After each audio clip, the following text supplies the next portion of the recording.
Mymensingh medical college ক্যাম্পাসের কোনো এক স্থানে ক্যাম্পাসেরই দুই ছাত্রের মাঝে কথা হচ্ছিল। তা তোর সফটওয়্যার দাম কত করে রাখবি রে? কোনো টাকা দিতে হবে না। কি? কোনো টাকা নিবি না? হ্যাঁ, ভাষার জন্য টাকা নেব কেন? বলছিলাম অভ্র সফটওয়্যার নির্মাতা ডক্টর মেহেদী হাসান খানের কথা। মেহেদী হাসান ২১ শতকে এক নিঃস্বার্থ এক ভাষা সৈনিক, যার কারণে আমরা আজ আমাদের মাতৃভাষা বাংলায় এত সহজে টাইপ করে মনের ভাব প্রকাশ করতে পারছি।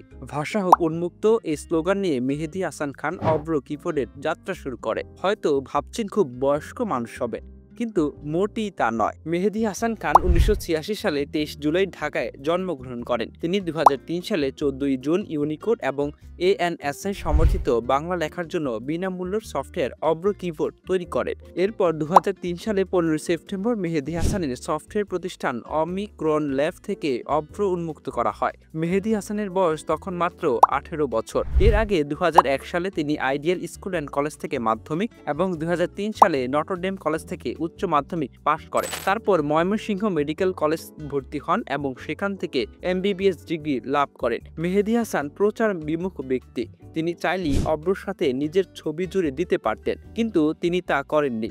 ২০১৭ সালের ২৭ জুলাই মাহবুব কবির মিলন নামের এক শুভাকাঙ্ক্ষী মেহেদী হাসানের সাথে মোবাইলে যোগাযোগ করেন। সেই শুভাকাঙ্ক্ষী মেহেদী হাসানের ব্যাপারে কিছু তথ্য জানতে চান, কেননা তিনি মেহেদী হাসানের জন্য ২১শে পদকের ব্যাপারে মন্ত্রণালয়ের কাগজপত্র জমা দিতে চেয়েছিলেন। ফর্ম পূরণের জন্য তথ্যগুলো দরকার ছিল।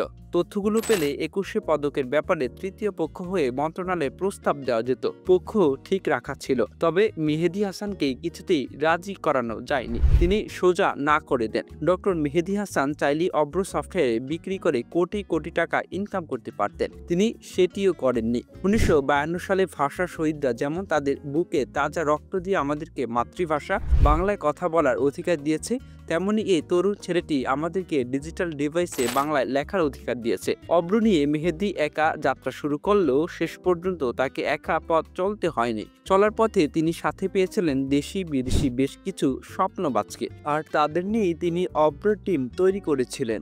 এদের মধ্যে রয়েছে অভ্রর ম্যাক ভার্সন প্রস্তুতকারী রিফাত উন নবী, অভ্রর কালপুরুষ ও সিয়াম রূপালী ফন্টের জনক সিয়াম, অভ্রর বর্তমান ওয়েবসাইট ও লিরেক্স ভার্সন প্রস্তুতকারী শারিন, ভারতের নিপুণ এবং মেহেদীর স্ত্রী সুমাইয়া নাজমুল সহ আরো অনেকেই। তারাও মেহেদী হাসানের মতো যশ খ্যাতির আড়ালে থাকতে চান। ২০১১ সালে তথ্য প্রযুক্তি শিল্পে বিশেষ অবদানের জন্য মেহেদী হাসানকে ব্যাচেস পুরস্কার দেওয়া হয়। পরবর্তীতে ২০১৬ সালে Mehedi Hasan top 10 outstanding young persons পুরস্কারে ভূষিত হন।